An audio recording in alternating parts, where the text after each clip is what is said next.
بسم اللہ الرحمن الرحیم الحمد للہ رب العالمین والصلاة والسلام علی رسولہ الامین وعلی آلہ واصحابہ ومن تبعہم بإحسان الی یوم الدین۔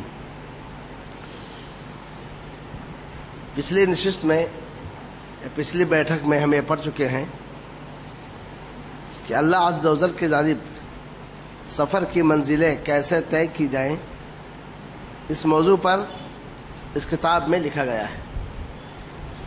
چونکہ بات سفر کی آئی، اس لیے مؤلف رحمۃ اللہ علیہ نے بتلایا کہ اللہ عز و جل کی جانب سفر کی منزلیں اللہ اور اس کے رسول کی جانب ہجرت سے ہی طے ہو سکتی ہے۔ اللہ اور اس کے رسول کی جانب ہجرت ہی سے طے ہو سکتی ہے۔ ہجرت کا مطلب ایک جگہ چھوڑ کر دوسری جگہ کو جانے کو ہجرت کہتے ہیں۔ پھر یہ بتلایا اللہ اور اس کے رسول کی جانب ہجرت یہ ہر وقت میں ہر ایک پر فرض عین ہے۔ فرض کی دو قسم ہے، ایک ہے فرض عین اور دوسرا کیا ہے؟ فرض کفایہ۔ فرض کفایہ کا مطلب یہ ہے چند افراد اگر کیے تو باقی پر ذمہ داری نہیں ہے۔ اگر کسی نے نہیں کیا تو سارے کے سارے گنہگار ہوں گے۔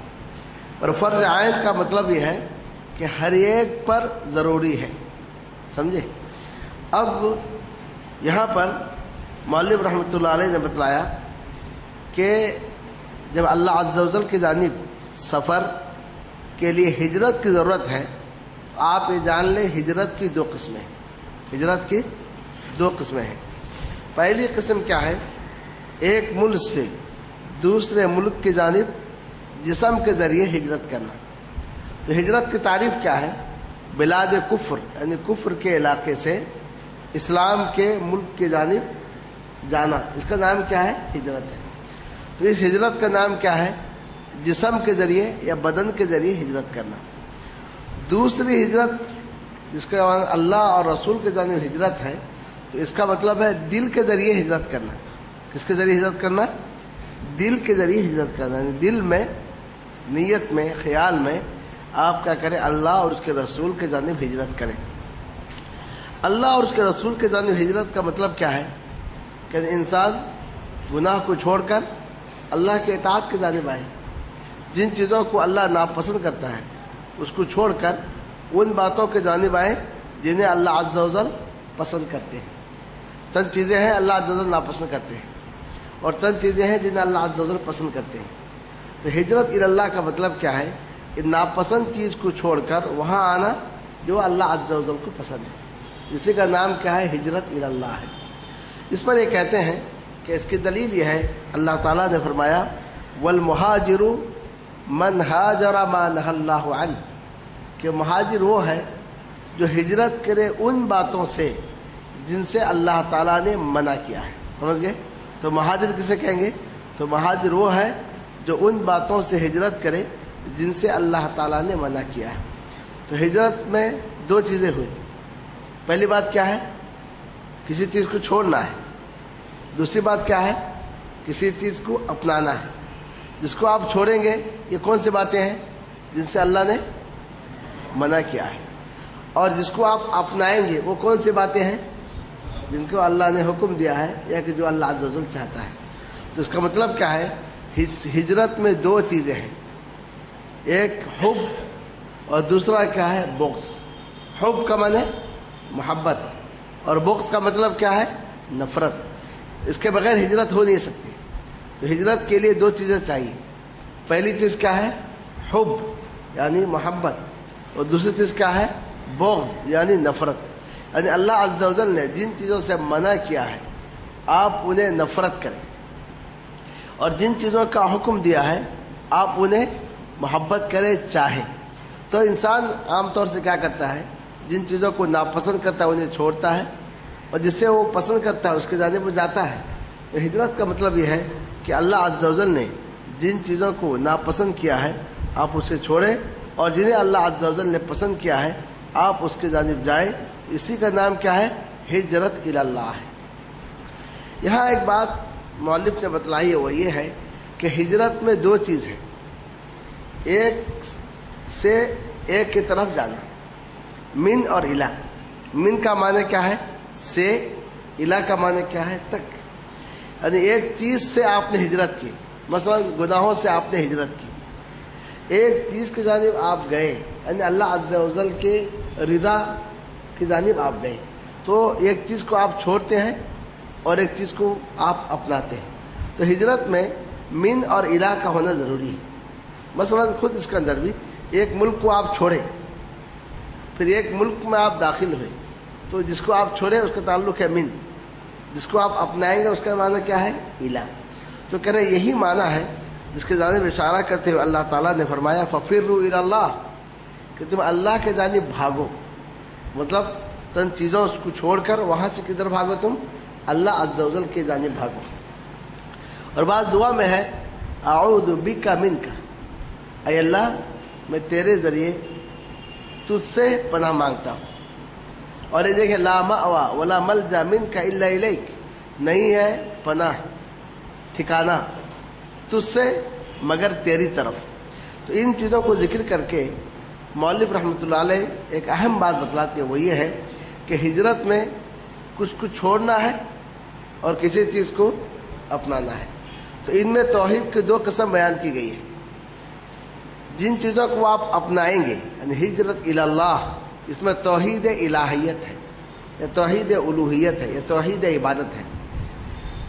ہجرت الی اللہ، اللہ کے جانب آپ گئے، مطلب کیا ہے کہ آپ اپنے دل سے اوروں کی محبت کو چھوڑ کر اللہ کی محبت کو اپنائیں، اوروں کے خوف کو چھوڑ کر اللہ کے خوف کو اپنائیں، اوروں سے امید کو چھوڑ کر اللہ سے امید لگائیں، اوروں کو مانگنے کے بجائے اللہ عز و جل سے مانگے، اور کے سامنے جھکنے کے بجائے اللہ عز و جل کے سامنے جھکے، اور کے سامنے جو ہے خشوع اور خضوع کرنے کے بجائے آپ اللہ عز و جل کے سامنے خشوع اور خضوع کرتے ہیں۔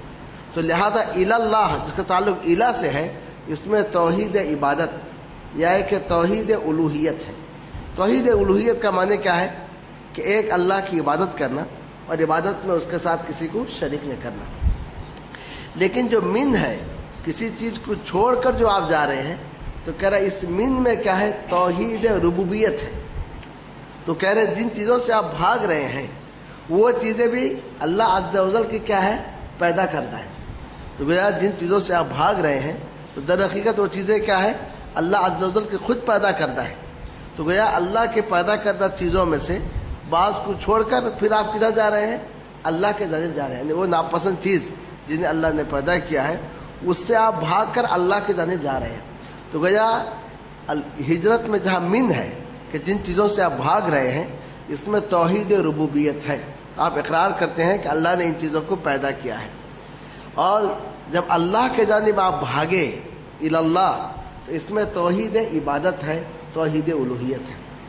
پھر دوسری بات یہ بتواتے ہیں، اس کا ایک فائدہ یہ ہے کہ یہ جو مفہوم لیا گیا کہ اے اللہ میں تیرے ذریعے تجھ سے پناہ مانگتا ہوں، یعنی تیرے پیدا کردہ چیزوں سے میں تیری پناہ مانگتا ہوں۔ تو نے بہت ساری چیزیں پیدا کی جو شر ہے میرے لیے، ان سے میں تیری پناہ مانگتا ہوں۔ تو تیری پیدا کردہ چیزوں سے توحید ربوبیت ہے، تیری پناہ مانگتا ہوں توحید الوہیت ہے۔ تو کہہ رہے اس کا فائدہ یہ ہے کہ انسان جب یہ جانے کہ جن چیزوں سے میں بھاگ رہا ہوں وہ اللہ ہی کے پیدا کردہ ہے، تو اس کے دل میں کسی چیز کا خوف نہیں ہوگا۔ مثلا آپ ان سے بھاگے، ایک کو چھوڑ کر دوسرے کے پاس جا رہے ہیں، تو جاتے ہوئے بھی آپ کے دل میں ڈر ہے کہ جس کے پاس آپ جا رہے ہیں ممکن ہے ان سے کمزور پڑ جائے، تو اس کی وجہ سے ممکن ہے آپ کو پناہ نہیں دے سکے، تو جاتے ہوئے آپ کے دل میں خوف ہوگا۔ لیکن جب آپ یہ سوچیں کہ جن چیزوں سے میں بھاگ رہا ہوں یہ انہی کے پیدا کرتا ہے جس کے جانب میں جا رہا ہوں، تو دل میں کیا ہے؟ اللہ کے سوا کسی کا خوف نہیں ہوگا، پورا کا پورا تعلق کس سے ہوگا؟ اللہ عز و جل سے ہوگا۔ تو کہہ رہے جو حدیث میں ہے اعوذ بک منک لا ماوا ولا ملجا منک الا الیک، تو گویا اس میں اسی جانب اشارہ کیا گیا ہے کہ آپ اللہ کی پیدا کردہ چیزوں سے بھاگ کر کہاں آ رہے ہیں؟ اللہ عز و جل کی جانب آ رہے ہیں۔ بھاگتے ہوئے آپ کے ذہن میں ہے کہ یہ چیزیں کس کے بنائی ہوئی ہیں؟ اللہ تعالیٰ کی، تو گویا آپ ان چیزوں سے نہیں ڈریں گے، کیونکہ جس کے جانب آپ جا رہے ہیں وہ کیا ہے؟ اسی نے ان کو پیدا کیا، وہ ان کا خالق ہے، اس کے سامنے ان کی کوئی حقیقت اور حیثیت نہیں ہے۔ یہاں آپ جو ہے پیج نمبر 26 نکالیے، ٹھیک ہے؟